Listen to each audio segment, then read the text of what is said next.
berdebu kotor ketika urus, aduh, saya mencium bau seseorang yang sangat menjengkelkan.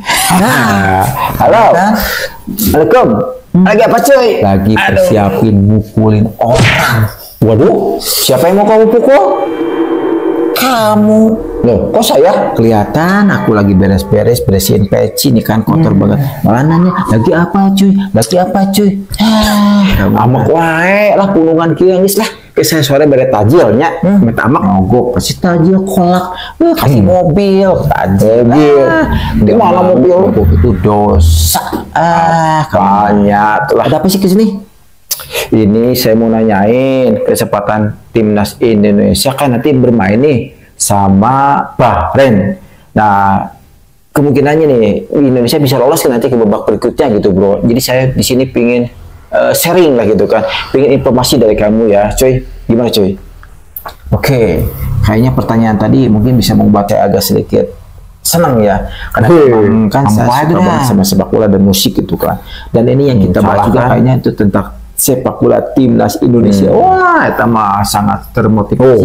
Semangat saya membahasnya ya. Sama kan timnas Indonesia nanti malam akan melawan Bahrain. Oke lah, bro ya. Akan saya coba bahas ya kesempatan timnas Indonesia untuk lolos ke babak berikutnya di sisa 3 pertandingannya.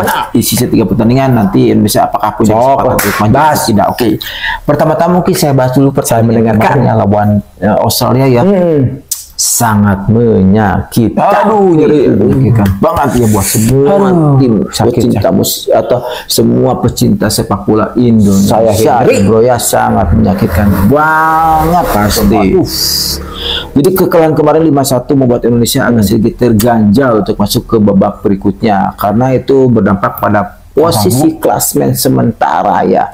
Karena mungkin saya sedikit bahas ya. Jadi untuk posisi 1 dan 2 itu akan otomatis masuk ya nanti ke babak berikutnya gitu kan. Dan untuk posisi ketiga dan keempat harus berjuang ya untuk nanti bertarung dengan grup-grup yang lain juga yang berposisi sama gitu kan. Anggap aja playoff ya. Dan saya rasa untuk posisi pertama Jepang tidak akan tergeser ya. Saya rasa dia pasti akan jadi juara ya bro ya.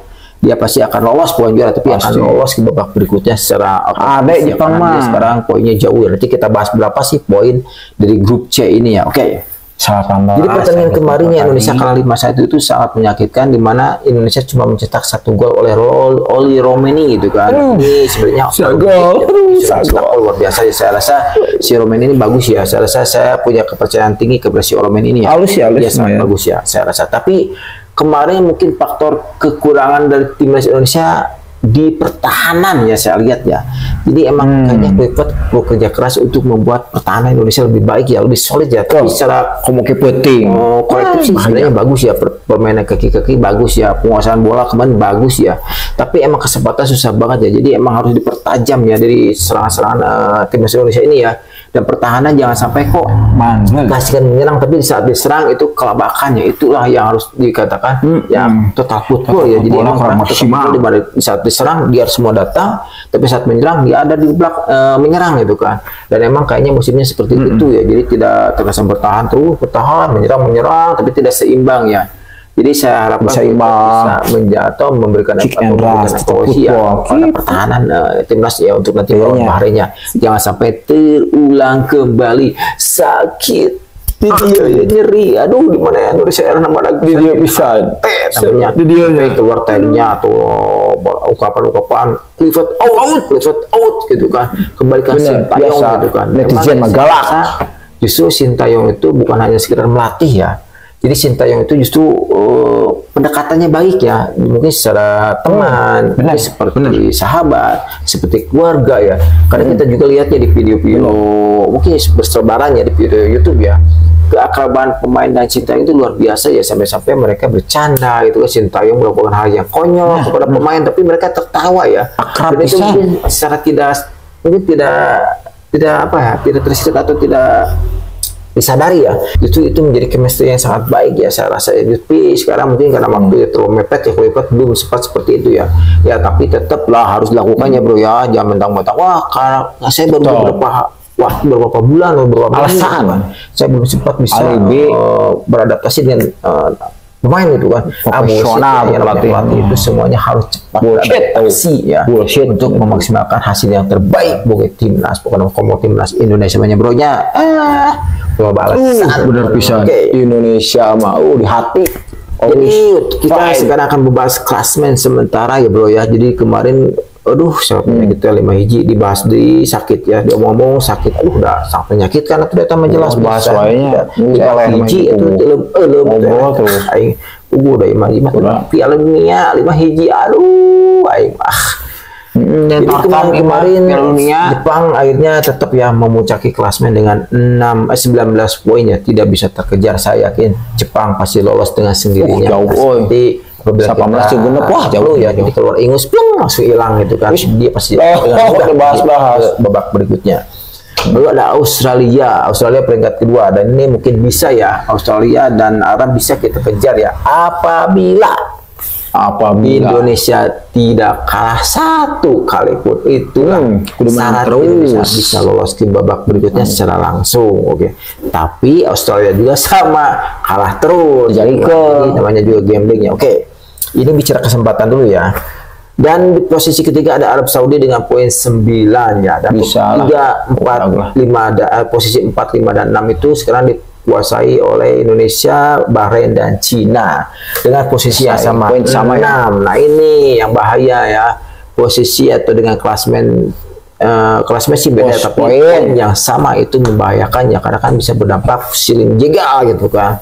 Jadi yang kita takutkan itu karena Indonesia nanti akan berhadapan dengan Bahrain dan Cina dan Jepang terakhir itu.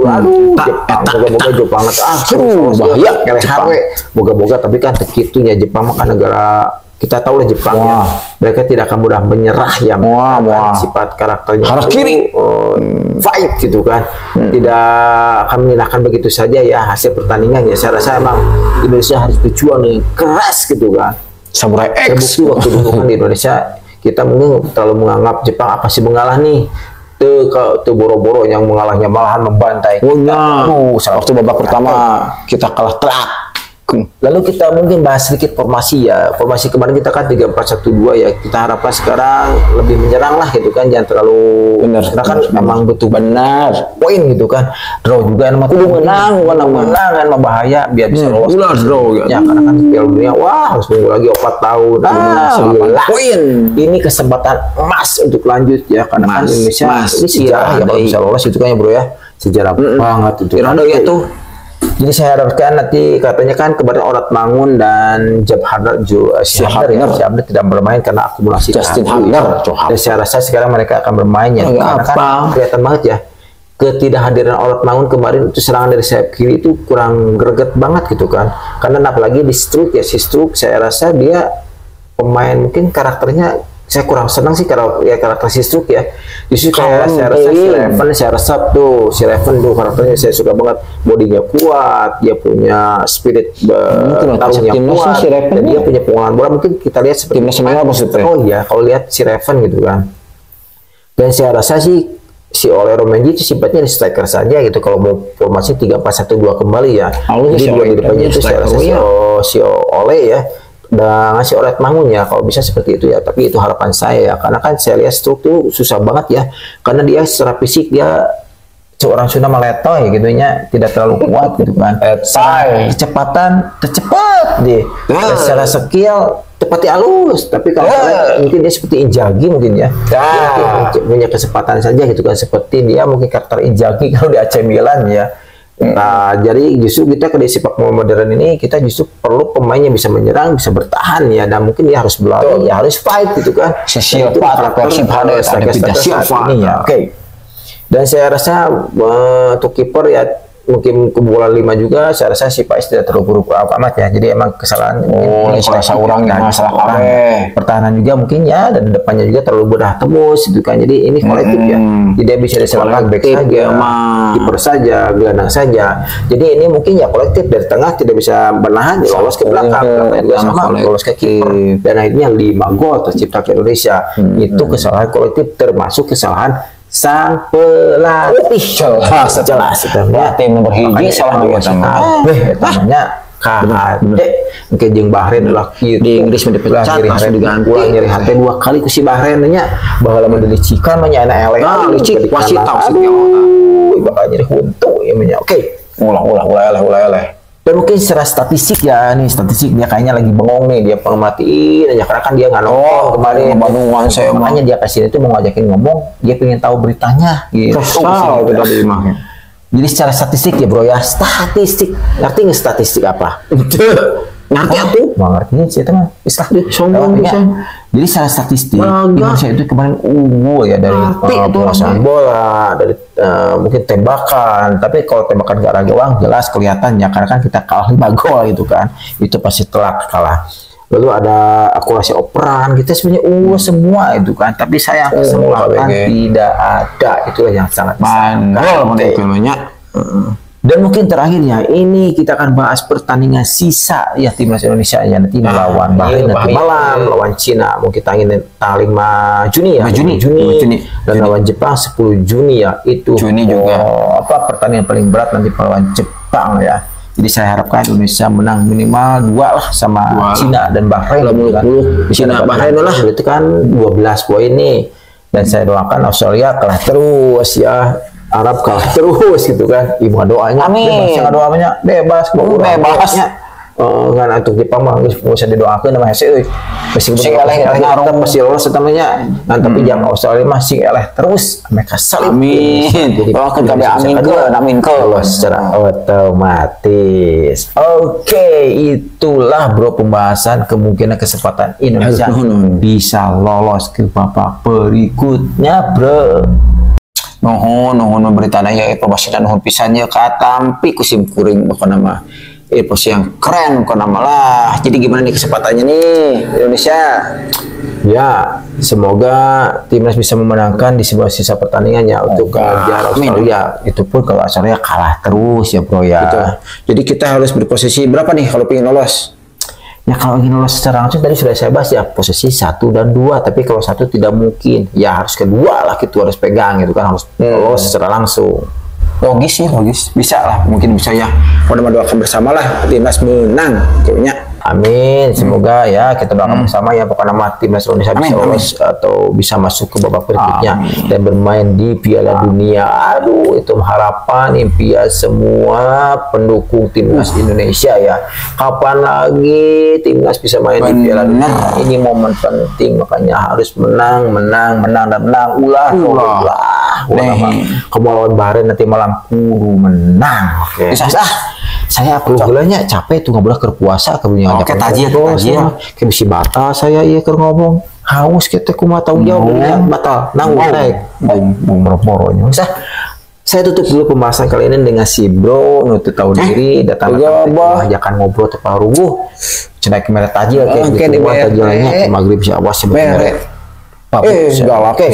Assalamualaikum warahmatullahi wabarakatuh. Waalaikumsalam. Pulau poho tapi like, komen, dan subscribe itu saja. Assalamualaikum warahmatullahi wabarakatuh. Yuk dadah. Sok. Pamit. Jadi heula samanya. Yuk.